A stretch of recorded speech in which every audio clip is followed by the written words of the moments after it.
The massive ships of the Galactic Empire appeared without warning in Earth's skies on a quiet Tuesday morning. One moment, the world went about its business. The next, enormous shadows fell over major cities as vessels larger than mountains hung silently above. Tokyo, New York, London, Cairo, and dozens of other population centers found themselves beneath these metal behemoths that blocked out the sun and turned day into an eerie twilight. Panic spread quickly. Traffic stopped in the streets as people stepped out of their cars to stare upward. Social media exploded with videos and photos before military forces worldwide urged citizens to stay indoors. News channels abandoned regular programming as reporters struggled to make sense of the situation with shaky camera footage and terrified eyewitness accounts. At the United Nations headquarters in New York, an emergency session was hastily assembled. Representatives from every nation gathered under the shadow of the largest vessel, which hovered directly above Manhattan. The air in the assembly hall was thick with tension and fear. Then, without warning or visible means of arrival, Admiral Tay stood at the podium, standing just over 2 meters tall with metallic blue skin that seemed to shimmer under the lights. The alien commander surveyed the room with 6 amber eyes, arranged in a circle around what appeared to be a central sensory organ. When he spoke, his words came through perfectly in every language, seemingly transmitted directly into the minds of all present. People of Earth, I am Admiral Tay of the 7th Fleet of the Galactic Empire, an alliance of over 10,000 star systems spanning this arm of the galaxy. Our civilization has existed for 50,000 of your Earth years. We have watched your development for centuries, and the time has come to formally bring your world into our domain. The Admiral's voice carried no emotion, no warmth. You will surrender your sovereignty and become a protectorate of the Empire. In exchange, you will receive limited technological advancement, protection from cosmic threats, and the right to maintain your cultural practices so long as they do not conflict with imperial law. Refusal is not advised. Historically, planets that resist integration suffer casualties of approximately 70% of their population before submission becomes inevitable. Images appeared on screens throughout the room, worlds burning, civilizations in ruins, stark illustrations of the fate of those who had chosen to resist. You have 72 hours to provide your answer. I suggest you use this time wisely. And with that, Admiral Tay vanished as suddenly as he had appeared. The assembly erupted into chaos. Some nations immediately called for surrender, seeing no alternative to the overwhelming technological superiority of the Empire. Others insisted that humanity should fight to the last person rather than submit to alien rule. Military leaders from various countries presented hasty defense plans, knowing full well they had nothing that could touch the ships above. In the midst of this uproar, a small, unassuming woman with short black hair and tired eyes from lack of sleep stood up from the South Korean delegation. Dr. Kim cleared her throat several times before the assembly finally quieted enough to hear her. I request 48 hours before we give any response, she said, her voice steady despite the gravity of the situation. The U.S. representative scoffed. And what difference will 2 days make against that? He gestured upward, toward the ceiling and the massive ships beyond. Dr. Kim adjusted her glasses. I head the International Deep Earth Research Division. For the past 15 years, our team has been studying something unusual discovered beneath the Antarctic ice. We've kept our findings classified because, frankly, they seem too extraordinary to be believed without absolute proof. She pulled out a small device and projected images onto the main screen. Strange metallic structures, buried deep in the ice, covered with symbols unlike any human language. 6 months ago, we managed to access what appears to be some kind of control room. The technology is beyond anything we've ever seen, but we've been making progress in understanding it. A murmur ran through the assembly as representatives leaned forward in their seats. What we know for certain is that this facility wasn't built by humans. It predates our civilization by thousands, possibly millions of years. And 2 days ago, when the Empire's ships first entered our solar system, the facility woke up. Dr. Kim looked around the room, meeting the eyes of world leaders one by one. Systems began activating on their own. Screens lit up with data. And we discovered what appears to be a defensive network that extends throughout our solar system. She took a deep breath. I need 48 hours to confirm what we've found and determine if it can help us. I'm not saying we should fight. I'm saying we should know all our options before deciding the fate of our entire species. After hours of heated debate, the Assembly narrowly voted to grant Dr. Kim her requested time. As she left the UN building, she made a secure call to her team still working around the clock at the Antarctic facility. Did you tell them everything? Asked her colleague, Dr. Park, his face barely visible through the static-filled connection. Doctor. Kim looked up at the massive ship overhead, then back to her phone. No, she said quietly. I didn't tell them what the symbols translated to, or why I think these ships are keeping their distance from our surface. She stepped into a waiting car, her mind racing with the implications of what they'd discovered, buried in the ice, and the strange warning message that had begun repeating once the alien ships arrived. Guardians activate. Quarantine protocol enabled. The consumed approach. The helicopter blades cut through the bitter Antarctic air as Dr. Kim looked out the window. Below, endless white stretched in all directions, hiding secrets beneath layers of ice that had remained undisturbed for countless millennia. She checked her watch. 36 hours remained before Earth had to give its answer to the Empire. 20 years earlier, this whole operation had begun with a simple anomaly: weather satellites detecting unusual energy patterns coming from deep, beneath the ice. Most scientists had dismissed it as equipment malfunction or natural phenomena, but Dr. Kim had been persistent. What had started as a small research project with limited funding had slowly grown as they uncovered more evidence that something artificial lay beneath the frozen surface. The helicopter landed on the makeshift runway near Base Station Omega, a collection of prefabricated buildings that had been expanded over the years as the project grew. Armed guards stood at attention despite the biting cold, a new addition since the Imperial ships had appeared. Any changes? Dr. Kim asked, as she stepped through the airlock and removed her heavy coat. Dr. Park shook his head, dark circles under his eyes, suggesting he hadn't slept in days. The facility continues to power up on its own, more systems coming online every hour, but we're still locked out of the main controls. She nodded and followed him down the long corridor that led to an elevator, the entrance to what they now called the vault. As they descended, the temperature actually rose, contrary to what one would expect traveling deeper into the ice. The UN gave us 48 hours, she said. Any longer would have been suspicious to the Empire. Will it be enough time? Dr. Kim shrugged. It has to be. The elevator doors opened to reveal a cavernous chamber that had been carefully excavated over the past decade. In the center stood what appeared to be a door, a perfect rectangle of metal embedded in ancient ice, covered with swirling symbols that seemed to change when viewed from different angles. Around it, researchers worked at stations filled with both human technology and devices they'd managed to salvage from other parts of the facility. Physicist June was hunched over a console, his lanky frame tense with concentration. He looked up as they approached.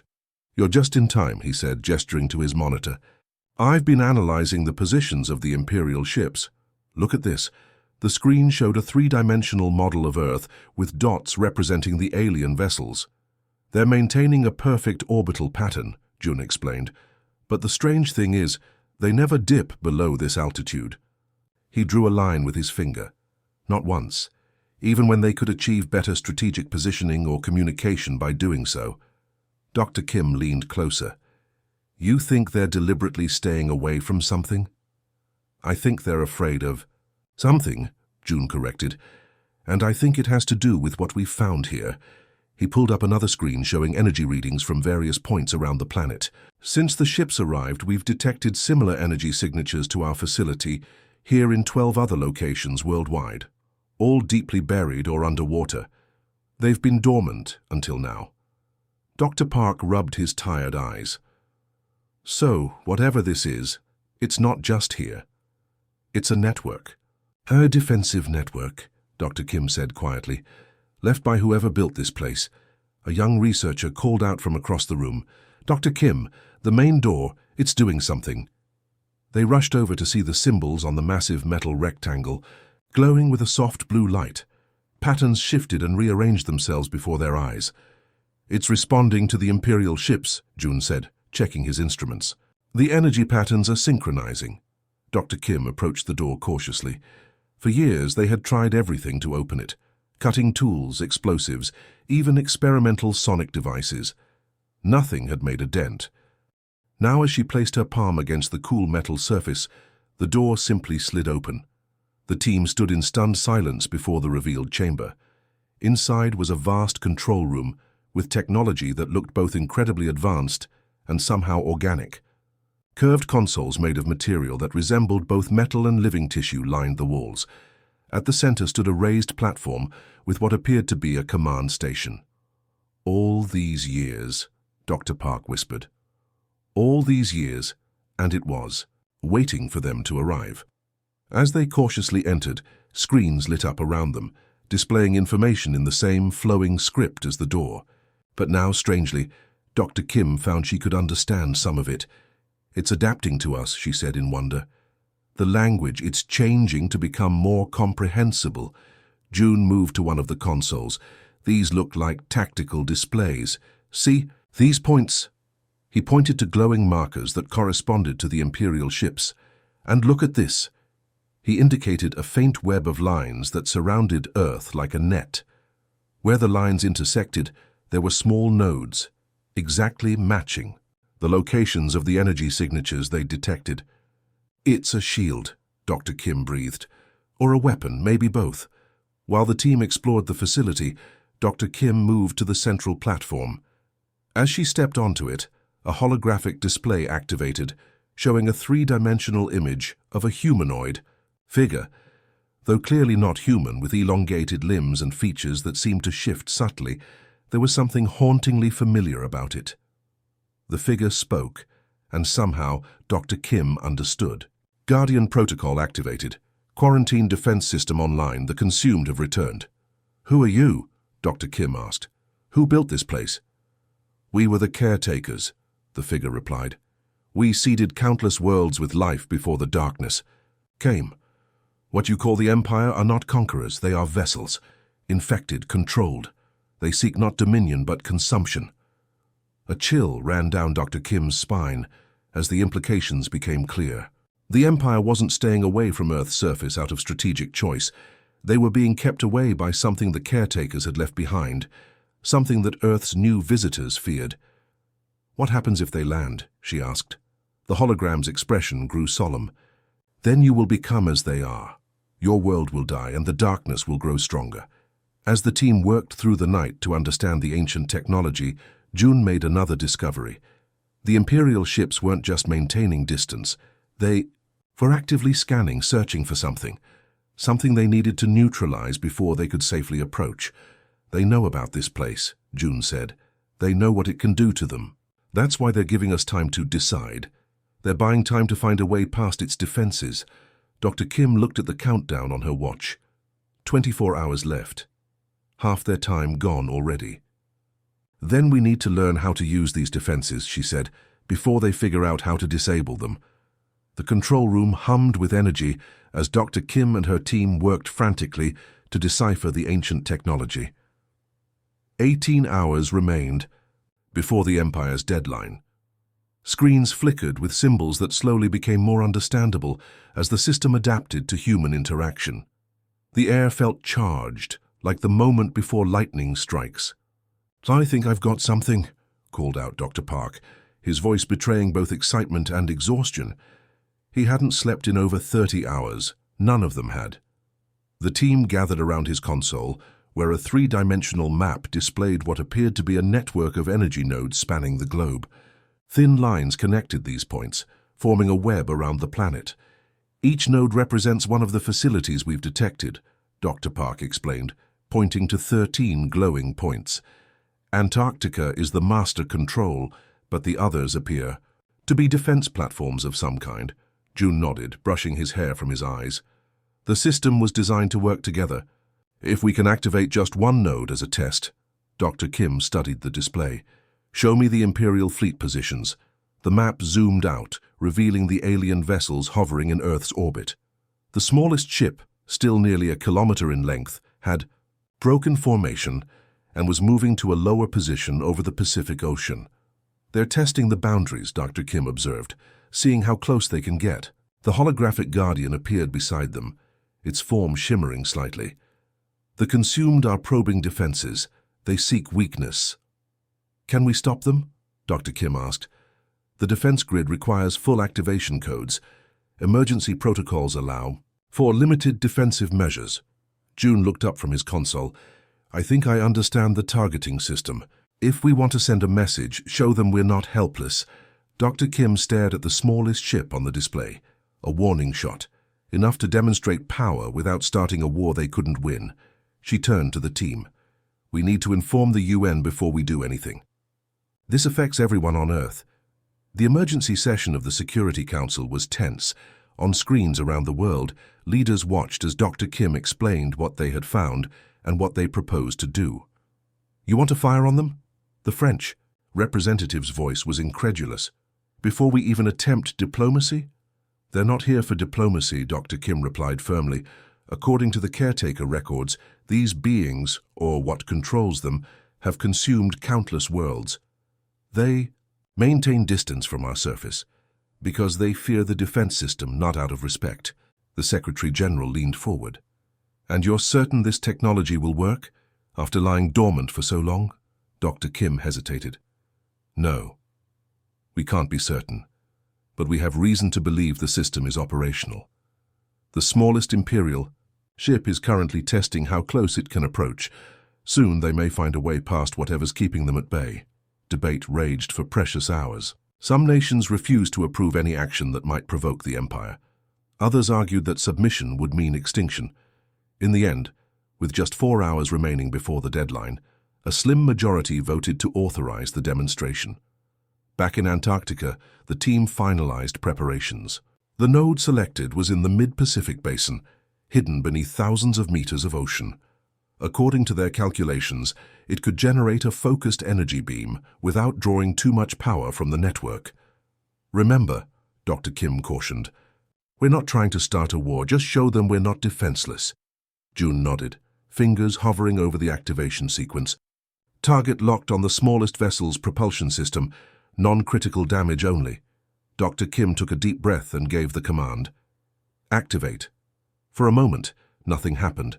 Then, monitors showed a surge of energy from the Pacific node. Deep. Beneath the waves, ancient machinery awakened. From space, witnesses on the International Space Station reported seeing a brilliant blue beam shoot upward from the ocean's surface. It sliced through the darkness with impossible precision, striking the smallest Imperial ship exactly where they had aimed. The beam lasted only seconds, but its effect was immediate. The vessel's rear section separated cleanly from the main body, engines disabled. It didn't explode or break apart catastrophically. The beam had cut with surgical precision, disabling but not destroying. Screens throughout the facility showed the Imperial fleet reacting, ships moving into defensive positions. The damaged vessel drifted, clearly crippled but not destroyed. They're transmitting something, called out one of the technicians. It's on all frequencies. The message came through as a series of harsh, guttural sounds that the system quickly translated. What have you done? How do you possess this technology? Doctor. Kim looked to the assembled world leaders on the video screens. It was time for humanity's response. After brief discussion, they selected Ambassador Hyun to deliver Earth's message. With her diplomatic experience and calm demeanor, she was the perfect choice. Standing before the transmission equipment, Ambassador Hyun straightened her jacket and spoke with clear, measured words. People of the Galactic Empire, we have received and considered your demand for our surrender. Our response is as follows. Earth is protected by technology left by those you know as the caretakers. We have activated only a fraction of the defense system's capability as a demonstration. We do not seek conflict, but will not submit to consumption or control. Your damaged vessel will be allowed safe passage from our system. The rest of your fleet must withdraw to a distance of no less than 1 million kilometers, while we establish proper diplomatic channels. There was silence from the Imperial fleet for several long minutes. Then, movement. The damaged ship began, retreating to a higher orbit. The others maintained position but stopped their probing maneuvers. A new transmission came through, this time in a different voice, smoother, more controlled. "You have surprised us, Earth. Few worlds possess caretaker technology, fewer still can activate it. We will withdraw to the requested distance and send a proper diplomatic envoy.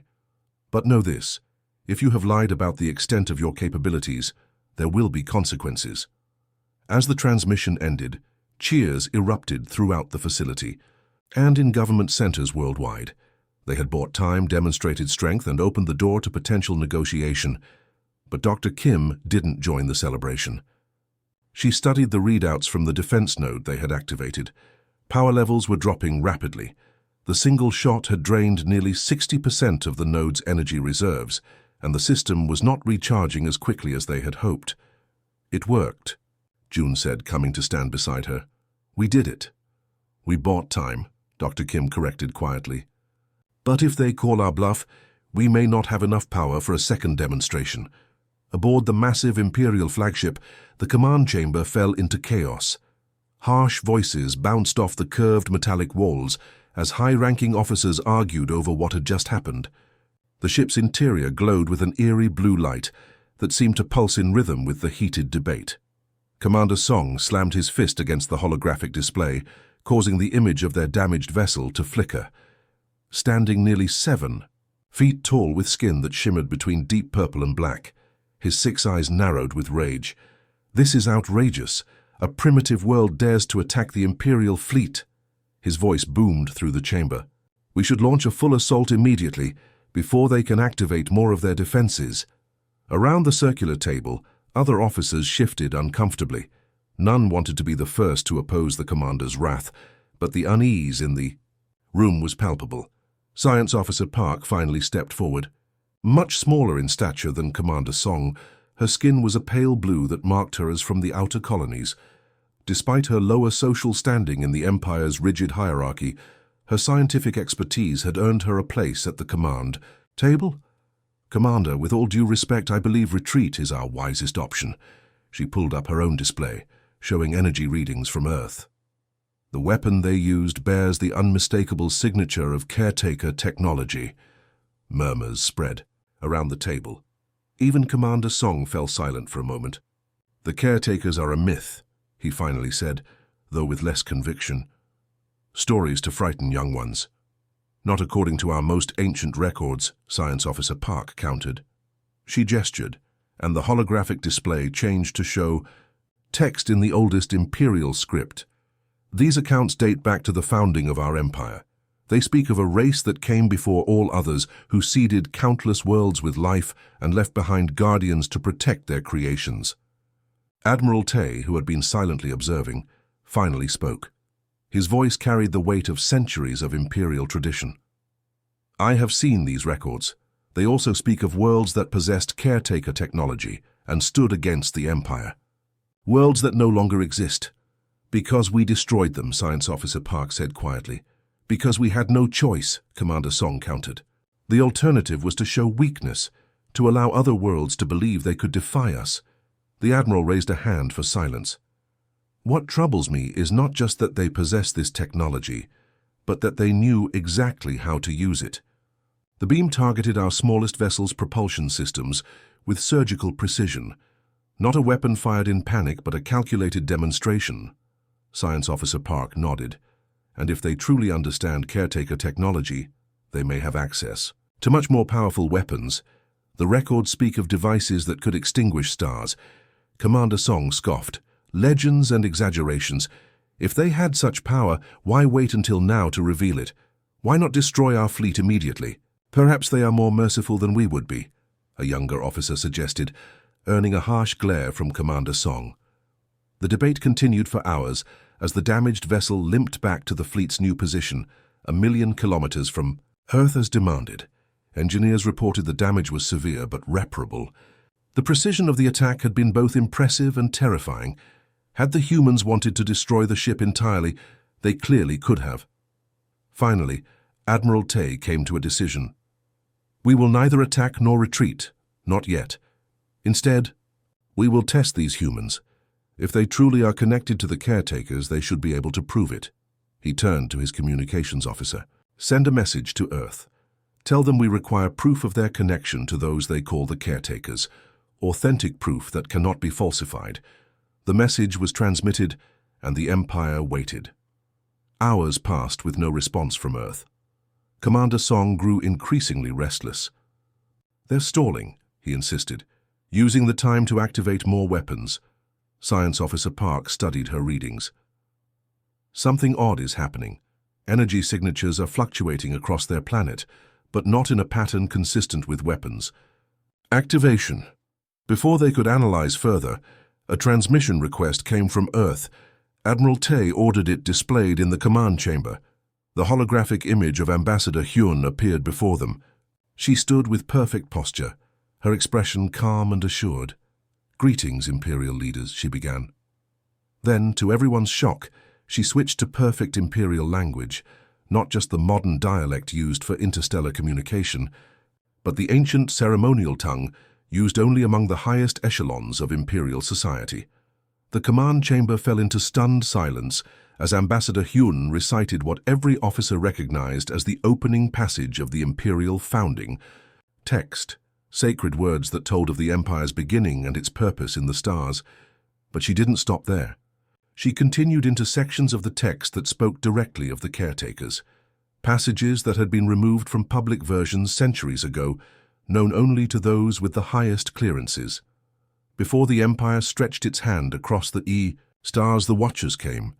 They nurtured life and left guardians to protect their creations until they were ready to join the greater community of worlds.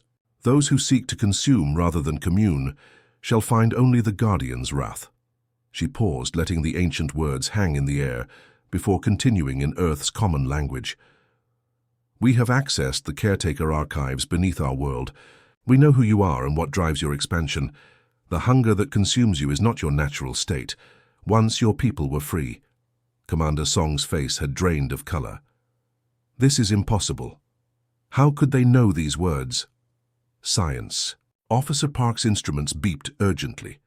Admiral, I'm detecting a signal emanating from the human transmission. It's interfacing with our ship's systems. On screens throughout the command chamber, ancient symbols began to appear. The same markings that adorned the oldest imperial temples and monuments, symbols that predated the Empire itself. What you call your sacred texts, Ambassador Hyun continued, were left as warnings by the caretakers. Your ancestors understood this before the darkness began to spread among your kind. Admiral Tay stepped closer to the hologram, his usual composure shaken. How do you come to speak our ancient tongue? How do you know of these things? Ambassador. Hyun's expression softened slightly. The caretaker facility on our world contains records of all the civilizations they encountered, including yours, before it became the Empire. We've learned much in a short time. She gestured, and the symbols on the Imperial screens rearranged themselves into a star map.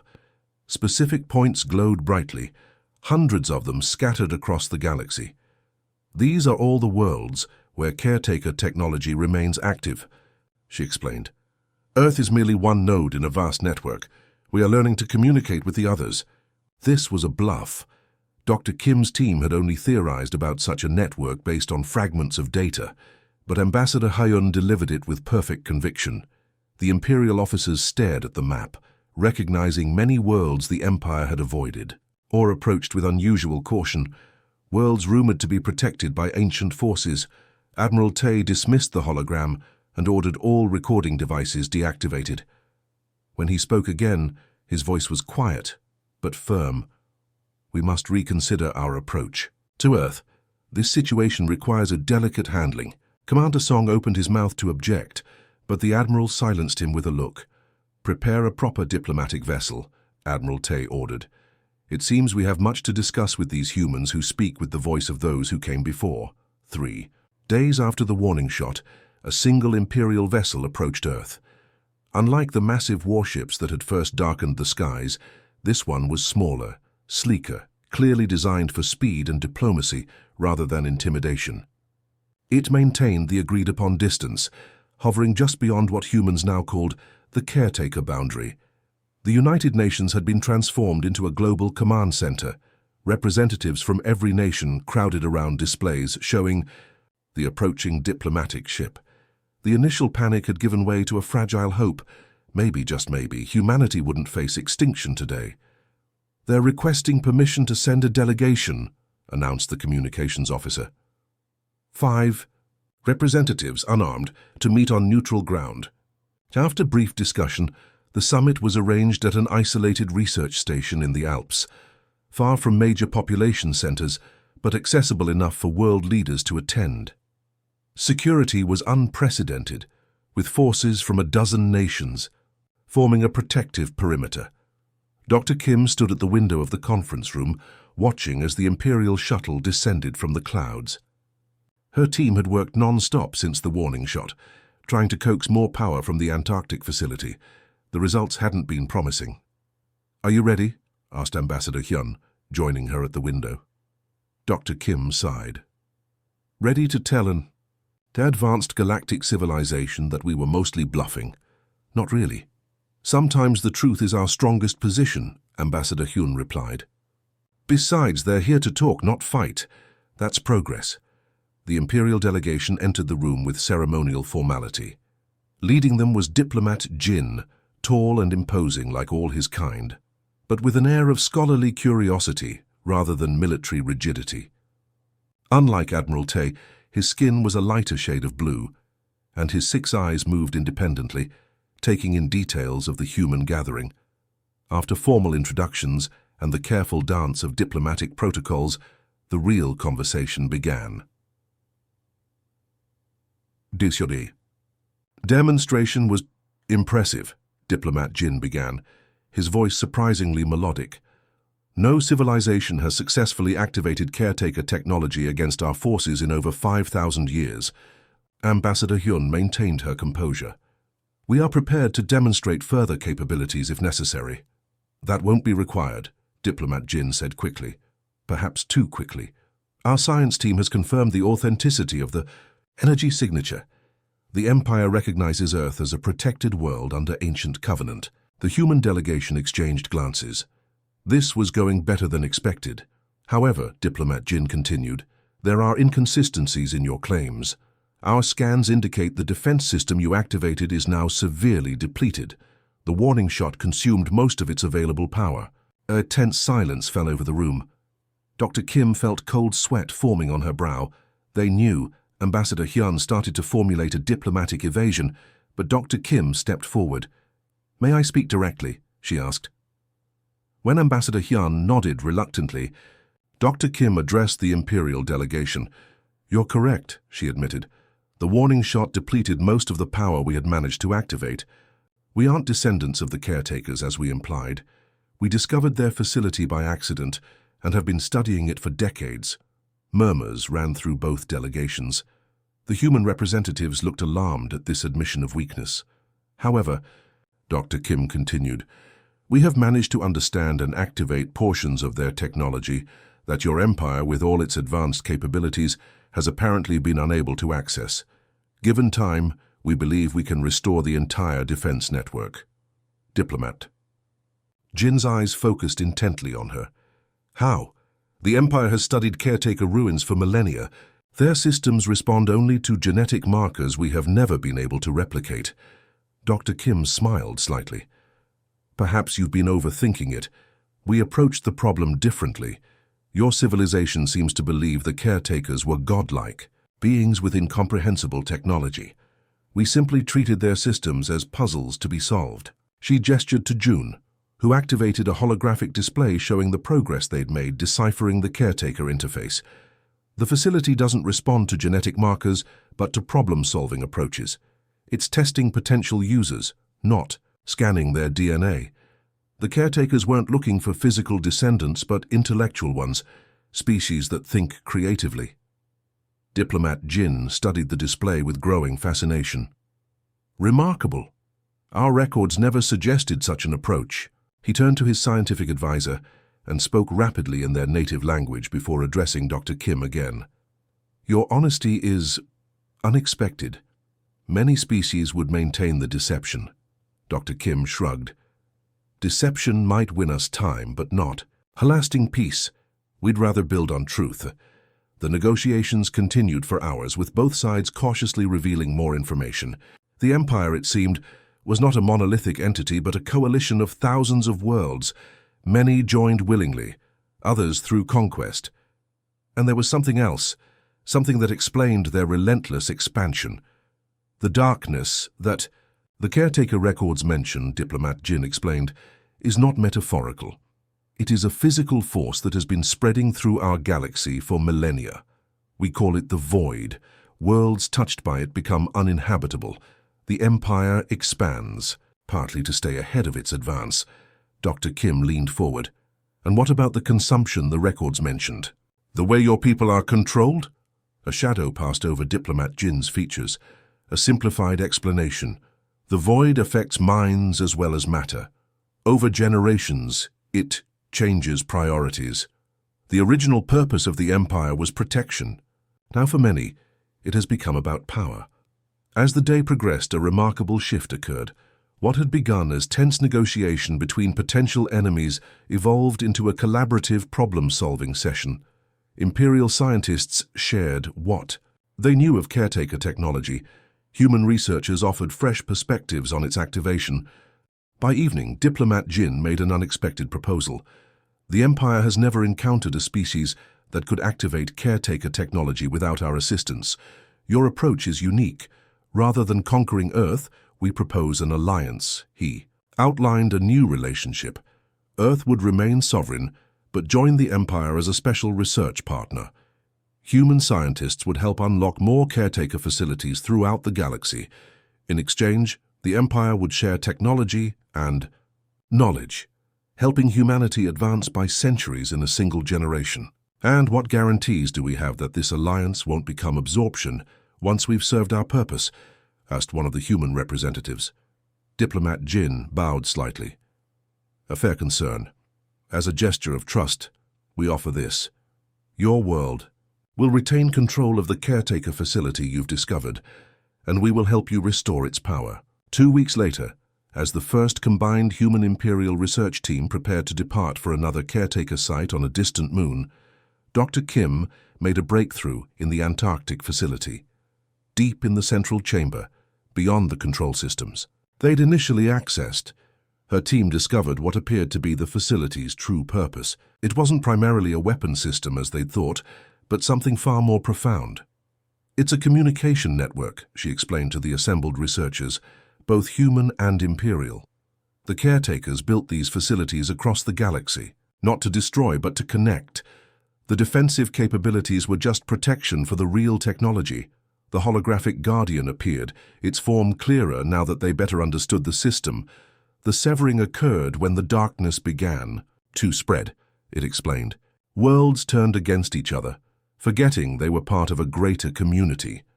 The network was designed to restore connection when species were ready. As Dr. Kim activated the newly discovered systems, signals began transmitting to other facilities across the galaxy. For the first time in thousands of years, the network awakened, not as weapons but as bridges between worlds. On the Imperial ships, ancient systems long dormant began to respond. Reports came in from distant colonies of similar activations. Diplomat. Jin watched the data streaming in with wonder. Our oldest legends speak of a time before the darkness, when all worlds spoke as one. We thought it merely myth, Dr. Kim smiled. Sometimes the most powerful technology isn't about destruction, but connection. The caretakers weren't leaving us weapons against you. They were leaving all of us a way back to each other. As Earth prepared its first official delegation to the Imperial homeworld, humanity stepped onto a galactic stage far different from the one they had feared. Not as conquered subjects, but as partners in uncovering a legacy left by those who had come before. A legacy not of war, but of unity.